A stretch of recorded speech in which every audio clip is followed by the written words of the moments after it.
Hushang asked me to talk about missed opportunities and misunderstandings in the American-Iranian relationship, which seems to be very much the history of the American-Iranian relationship, at least since the revolution. And what I would like to do, particularly from more of a military perspective, although a political military viewpoint is, I think, what I'm going to swerve into, I see the issue as less of misunderstanding and more of, to use a military term, sort of tactical to strategic ignorance, in the sense that the U.S. military planners, and I think very much on the other side, do not have a good sense for how policy decisions of war and peace are made, from the Supreme Council of National Security down to the Revolutionary Guard boat captain who's confronting a U.S. warship. The degree that there's autonomy, the degree that there's centralized control is a mystery. And I think if you look at the way the Iranians, and I'll talk a bit about, react to what the United States does, they are in a certain have a certain predicament as far as understanding what our strategic motivations are, what our rules of engagement, what we do. In the military realm, from what I am most familiar, this is especially problematic, as the consequences of a war of miscalculation have been in the past and continue to be a real probability, a la August 1914.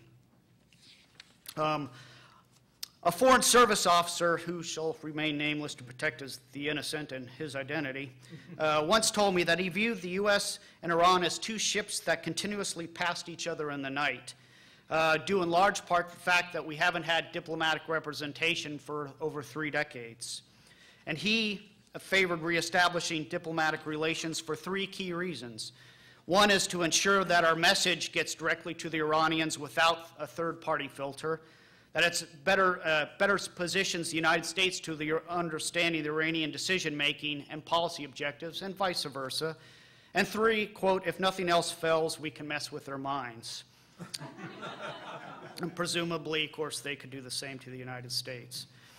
But it's important to stress that while I generally agree with those 3 sentiments, there are significant disagreements between our 2 countries that go beyond just misunderstandings and due to political ignorance.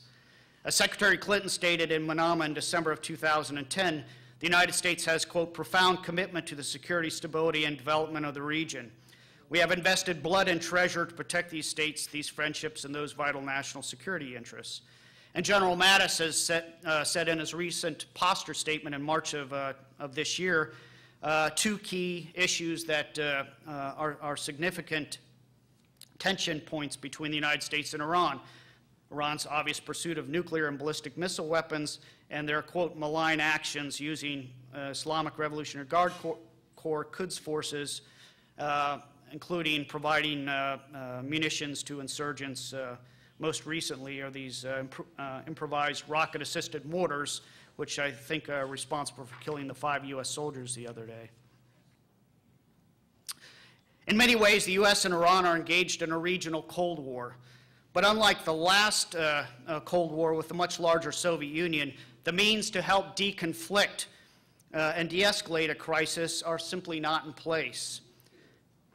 Besides the diplomatic contacts, the only communication with the Iranian Navy, for example, are through demarches through the Swiss Channel or through ship-to-ship bridge communications that Admiral Fallon had talked about. Some of these have worked actually quite well. In some cases, the U.S. and Iranian Navy have a very professional relationship. There's been sailors that have been rescued and happily passed off to the Iranians. But there is nothing similar to the 1972 U.S.-Soviet Incidents at Sea Agreement, which helped avoid military clashes between the 2 countries, and in the event if one occurred, helped de-escalate the crisis. And I think the U.S. doesn't have a very good sense of what motivates Iranian security concerns. Ballistic missiles, I think, are a great example of this. I think since Marty Eindeck first gave the dual containment talk in 1993, the issue of Iran's ballistic missiles has been a continuing sore point for the United States, which sees it as a threat to our allies and our interests. But I think if you look at the Iranian development of ballistic missile defenses, they all stem from the War of the Cities experience in the tail end of the Iran-Iraq War. And I don't know many Iranian leaders that would willingly give up that deterrent capability based upon what it inflicted, a near revolution in Tehran, 1988. Now, there are several reasons for a possible military conflict with Iran. The obvious would be a strike on its nuclear facilities. I suspect the Iranians will not distinguish between the Israelis and the United States. They tend to see that we are one and the same. There's also the degree of uncertainty of what individual Iranian commanders might do. Less obvious but more traditional concern is the unintended confrontation that quickly escalates to a war without either side particularly desiring it. Chief cause from the U.S. perspective has been Revolutionary Guard harassment of U.S. warships. A lot of this has been in the press over the years, which have created a lot of tension in some places near exchange of gunfire. From the Iranians' perspective, they have their own defined maritime boundaries, which the U.S. doesn't accept. The U.S. has occasionally intentionally violated that just to assert our right of passage. But from the Iranians' perspective, they see that very much as a violation of their territorial waters.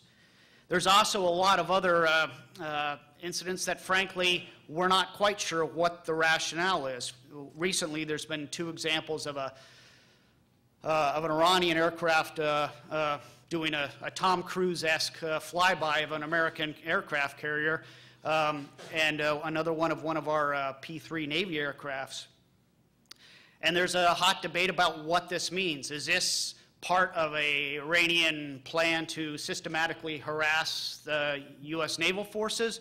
Or, as I'm sure Admiral Less would never admit to this, is this just a hotshot pilot out doing sometimes what pilots do? I think a specific NAVCENT commander that I'm sure most everybody in here would know humored me with a story he did as a young pilot around a Soviet plane that nearly got a Sony buoy dropped on his aircraft as he was trying to fly underneath it. Something he likes to point out he didn't feel a need to report back to his own boss when he got back. So these things happen. But the question in the Americans' mind is the degree that they're controlled. And in the 1990s, for example, there was a huge escalation of Revolutionary Guard boat harassment of U.S. warships in the Gulf that largely ended the minute the 1997 elections occurred and President Khatami came in. So there's a sense that they could be controlled. Short answer, we don't know. But there is no doubt, I think, that all this is compounded by the fact that there is no diplomatic or formal mill-to-mill contact with the Iranians. Leads to a lack of understanding each other's decision-making process. There are elements in both sides that I think would like a confrontation. And I will leave off the names as far as that goes, particularly on our side. And specifically, neither side has been particularly ready for the opening at the same time. Usually when one wants the engagement, the other one doesn't. So hence, 2 ships that pass each other in the night. The militaries of both sides, I think, have also frequently misinterpreted what the other side does. And just to go back in history, because it's what I love, during the 1980s, the U.S. had a whole series of war plans to invade Iran. I'm sure most people know that. The Islamic Republic, when they got wind of a lot of these plans in the late 1980s, immediately sensed them as all the American war plans to overthrow the Iranian regime. In reality, it had nothing to do with the Iranian regime. It was all Cold War-based plans to defend oil vis-a-vis a Soviet invasion. The remarkable thing is I've gone through and looked at these earlier plannings. It's 3 or 4 years into the planning before the U.S. light bulb goes on and a headquarters in Tampa that, you know, maybe the Iranian government actually has a say in what we do once we invade Iran. And they were sort of seen as this open chessboard. And what this leads to is a whole effort to try to not undermine the Iranian regime, because that was ruled out very early on in the Reagan administration, but to woo the Iranian regime back to the American side in the Cold War. That's why the Iran, at least the arms sale, the Iran-Contra incident was not an aberration in Reagan administration policy. Iran never interpreted it this way, however. And I think the U.S. has been equally inept in some ways about understanding what's motivating Iranian action. Their terrorism is perhaps a good one, and Beirut is perhaps the best example of all, where the United States policy vis-a-vis the national policy and the military policy are completely out of sync, where you have a Reagan administration is actually supporting one side in a civil war. The Marines think themselves as being peacekeepers and try to maintain a neutrality in it, but then are shocked when the Iranians, who see the U.S. policy not only in Lebanon but also in Iraq, supporting Iraq, see the Marines as legitimate targets as part of this confrontation. We never saw, and as a Marine, it's a continuing sore point, as the incident that happened in October 83. But I think if you look at it from the Iranians' perspective, there's rationale. There's even more rationale why they targeted the French barracks at the same time, that the U.S. government was very slow to make the connection, and that it was the French had provided very sophisticated, at the time, super Entendard aircraft to the Iraqis. They were training them, they're providing intelligence, they're providing post-attack assessments for them. So the Iranians get wind of this through their own contact, if you will, in Iraq, and not surprisingly see the peacekeepers in Lebanon as a likely retaliatory target. It's just, I think, in some ways, an asymmetrical difference in the way we approach the crisis. And these things have continued even in the 1990s, where you have Operation Desert Fox, for example, which you may recall in December of 1998 was one of our many retaliatory strikes against Saddam Hussein for something he did that upset us. And, but the Iranians misinterpreted that. They go to what you call DEFCON 1, and they stand up thinking that we're secretly going to attack them. Well, the reality, and I remember when I interviewed General Zinni on this fact, he said he remembered one of his analysts coming up, seeing what the Iranians are doing, saying, don't the Iranians read our papers? Don't they understand what it is that, well, it's precipitating this crisis that has nothing to do with them? Well, the reality, they didn't see it that way. Maybe they need more subscriptions to the New York Times, I don't know. But it's just a different viewpoint, I think. But it creates problems. There has been some opportunities over the years. I think the best one that Flint Leverett and Hillary Mann could talk to a lot better than I was the openings that occurred right after 9/11, particularly on a military aspect. I think most of you know the diplomatic side to this, which was helped establish, the Iranians worked to help establish a government in Afghanistan. They would do the same in Iraq, actually. But from a military perspective, there's a series of agreements. Rescuing downed U.S. airmen. The Iranians offered to have U.S. supplies flow through Iranian ports.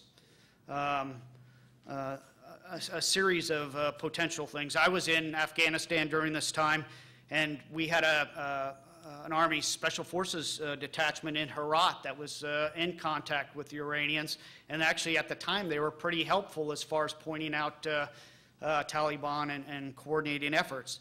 And that entire initiative pretty much ended after the Axis of Evil speech, as a lot of these initiatives did, only to be reconstituted following in the lead up to the U.S. invasion, where Iran was again nervous of the long-term intentions of the U.S.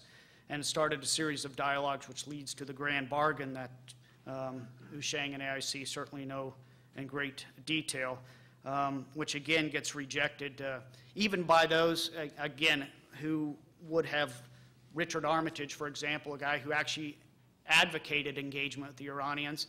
But the sort of strange way the memo came in, his term for it at the time was he thinks Ambassador Gildemann was the Swiss ambassador, had, quote, gilded the lily.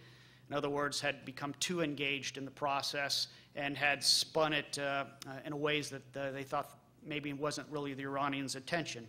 I think having looked at it, I don't necessarily agree with that, and I think Armitage was unaware of Ambassador Zarif's input in that and a lot of other things that went behind that piece that had we had a little bit more direct contact, we might have been able to avoid.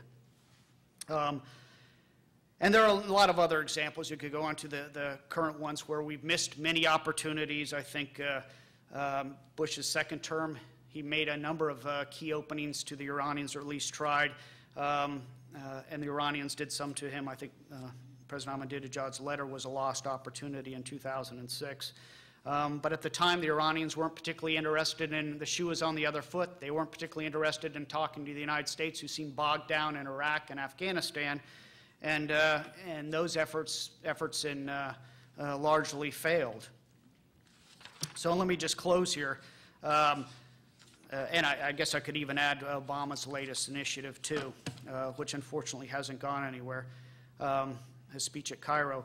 Well, where does all this leave us to the future? Well, I really think there's a strong indication that I could be giving the same talk 10 years from now. I hope it doesn't happen, although it is job security for me till retirement.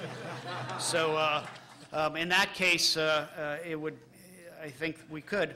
The problem I always have is at some point, you know, since the early 1990s, either the U.S., the Israelis, or whoever has been predicting Iranian nuclear weapon in 3 to 5 years, that every year goes out 3 to 5 years. Well, at some point, it's at least the capacity will be there. And the U.S. policy hasn't really defined what we will do at that point. A nuclear armed versus a nuclear capable Iran are two entirely separate things, I think, as many people have pointed out. So if it's not that coming to a head, there's always the potential for an unintended consequence in the Gulf. I mean, I think Admiral Fallon privately would certainly agree with that. This is the stuff that keeps these NAVCENT commanders awake at night, as an incident, a bumping incident, or something that then quickly spirals out of control. In which case, I guess that's another degree of job security for me. But with that, I close. Thank you.